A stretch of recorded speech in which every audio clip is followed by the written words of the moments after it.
The new year brings renewed hope for the parents of an 8-year-old Racine County boy who learned this past year that his kidneys are failing and he's going to need a transplant.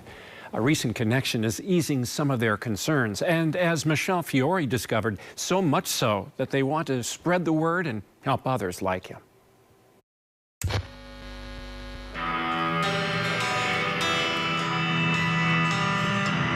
It's misleading because when you look at him, you would never know. But what's easy to know is how much Theo Scott loves to play guitar. He's going solo today. He tells us he has a dream to one day be in a band with his big brother, Luke. As an 8-year-old, he sees things, he understands things to where, as parents, we forget he's 8. The brothers share a friendship that goes beyond music. Him and Lucas, his older brother, they have such a great bond. You know, he loves playing with his brother, and even with his behavior, you would never know the internal struggle that he's actually dealing with. The Scotts were clued in to that struggle thanks to an alert OB/GYN. It was just more in-depth ultrasounds. That's really what it was. Mom was given those in-depth ultrasounds actually because of Luke. At 3 months old, Lucas underwent surgery because of a tethered spine. It was hard the first time going through something like that with my firstborn son, and to know that my second wasn't going to be born necessarily healthy was it was a lot. Theo was born with renal disease and urethral obstruction, listed as failure to thrive. Yeah, I was in and out of the hospital for the first really 3 months of his life, back and forth to Children's. Then, right at 3 months of age, just like his big brother, Theo had surgery, testing the couple's faith. Why, God, did this happen to us with Luke? But if that didn't happen to him, we could have lost Theo. Over time, things got better. Theo's numbers stabilized and life went on. A thoughtful, warm-hearted little boy. He loves sports. He actually loves to help me in the kitchen quite often, which is great. You're gonna eat all these peppers, right? No. What?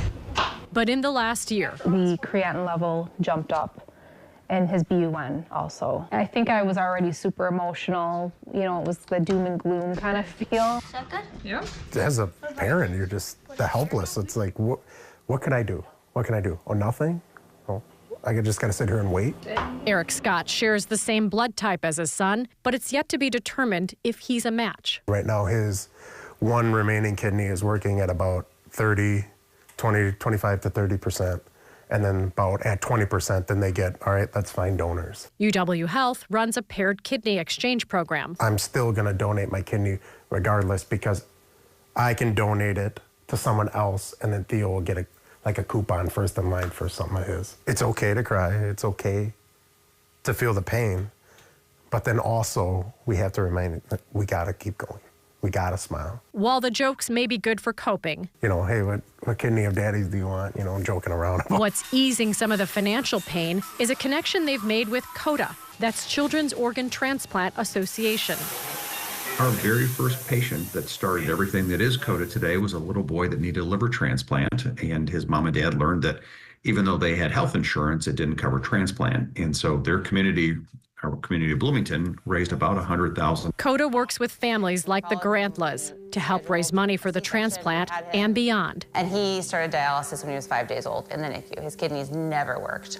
He spent 101 days on dialysis in the NICU at Payne Manning Children's Hospital. It's not just what do we need to do to get your child home, it's what do we need to do to set them up for life. Trips to the hospital for the rest of his life, medications for the rest of his life, possibly another transplant. Making people aware of COTA, I think, is very important. I've had hours of conversations with the wife of how to deal with this. I can't fix it. I hurt. You know, I cry to her. But it's happy tears when they see how much joy their sons bring to each other. It's pretty cool to have a nice brother and who likes taking care and babysitting me. What do you think about Theo? He's a cool guy. Yeah, why is he a cool guy? He's wearing his hat like that, and then he always acts like he's really cool. When you realize their relationship together, it always makes you cry. Last year, then 11-year-old Luke had a second tethered spine surgery. In the recovery room, that's really when Mom and Dad saw the bond these two share. And they just both start crying, looking at each other, you know, through FaceTime.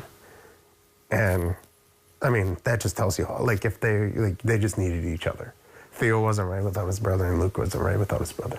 A relationship given the chance, thanks in part to steps taken to help Theo, all because of concern following that first surgery for Luke. He feels like a superhero, I guess. Yeah, technically a superhero. It blew my mind. It actually thought like he was actually a superhero and saved my wife, and so thank you, brother. Aww. Okay.